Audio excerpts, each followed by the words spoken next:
Assalamualaikum warahmatullahi wabarakatuh. Perkenalkan, nama saya Yeni, Stambuk 2017-61010. Saya dari Fakultas FKIPM, jurusan PGSD, Universitas Sulawesi Tenggara. Pada kesempatan kali ini saya akan menjelaskan tentang pengertian variabel. Variabel adalah konsep yang mempunyai bermacam-macam nilai. Menurut Nasir 1983. Yang kedua itu, variabel adalah apapun yang dapat membedakan atau membawa variasi pada nilai. Umar Seragan 2006. Variabel adalah atribut objek yang mempunyai variasi antara satu dengan lainnya. Contohnya itu berat badan, warna, partisipasi petani, produksi padi, pendapatan petani, kinerja usaha tani, volume penjualan, kinerja jaringan irigasi. Terus jenis hubungan. Jenis hubungan itu terdapat 3, simetri. Simetri terdapat hubungan antara variabel dan bersifat tidak ada yang saling mempengaruhi, non-kausalitas. Asimetri, hubungan antara variabel yang terjadi bersifat yang satu mempengaruhi, independen, dan lainnya dipengaruhi, dependen. Kausalitas. Resiprok, hubungan antara variabel yang terjadi bersifat saling mempengaruhi, kausalitas bolak-balik. Variabel dilihat dari fungsinya, variabel independen atau bebas, variabel dependen tergantung, variabel moderating, variabel intervening, variabel kontrol. Pengukuran. Skala Likert digunakan untuk mengukur sikap, pendapat dan resepsi seorang tentang fenomena sosial. Contohnya pelayanan rumah sakit ini sudah sesuai dengan apa yang saudara harapkan. A. Sangat setuju, skornya itu 5. B. Setuju, skor 4.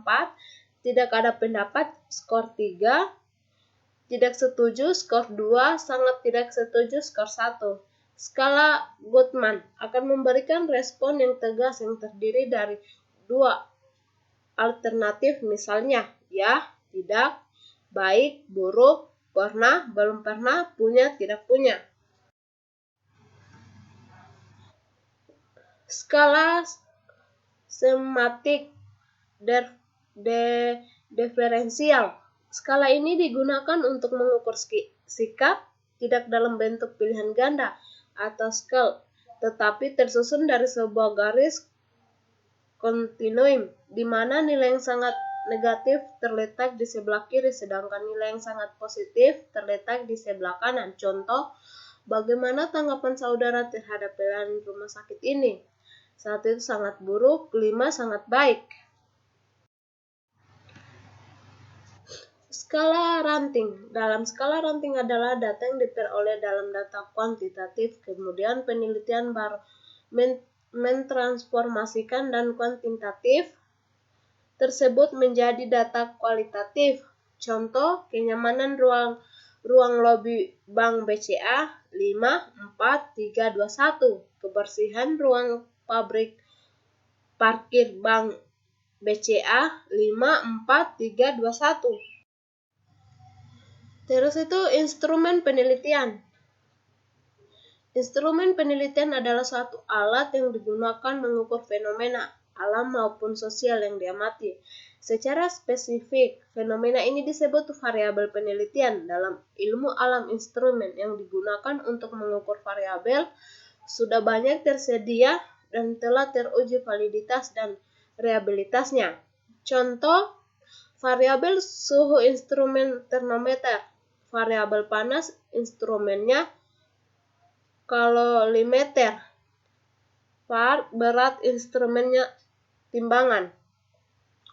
Yang kedua itu instrumen dalam penelitian nasional, walaupun ada dan telah teruji validitas, dan rehabilitasnya, namun bila digunakan di tempat tertentu belum tentu tepat dan mungkin tidak valid karena gejala sosial cepat berubah. Contoh, instrumen tentang kepemimpinan mungkin valid untuk kondisi Amerika, tetapi mungkin tidak valid untuk Indonesia. Yang ketiga itu, penelitian harus membuat instrumen yang digunakan dalam penelitian. Cara menyusun instrumen. Bertitik tolak pada variabel-variabel penelitian yang ditetapkan untuk diteliti.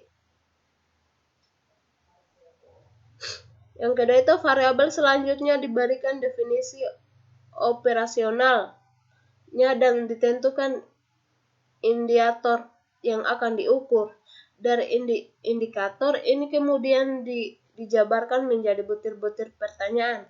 Untuk memudahkan penyusunan instrumen perlu dibuat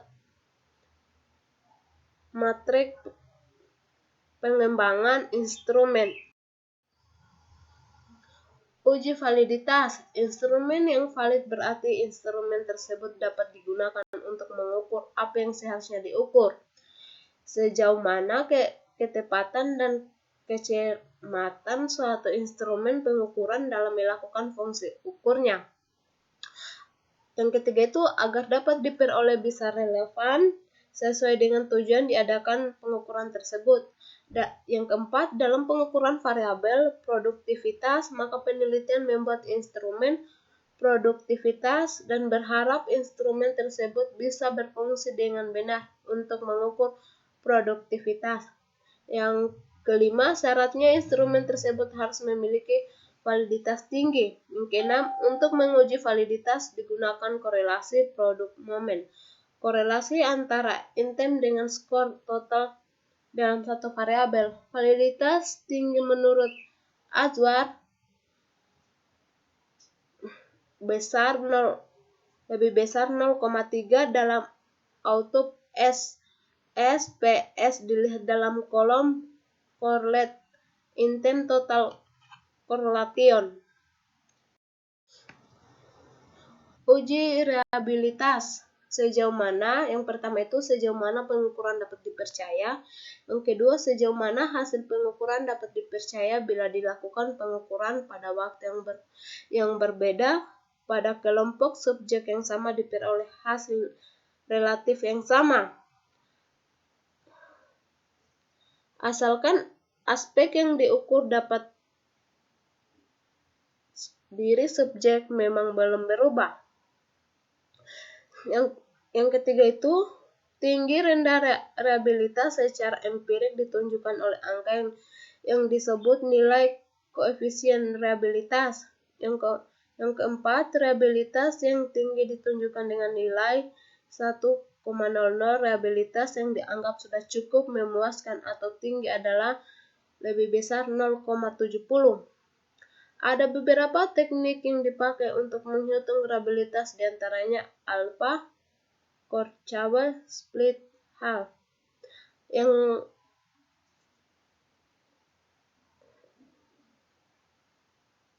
ketujuh itu, dalam SPSS kita sering memakai alpha.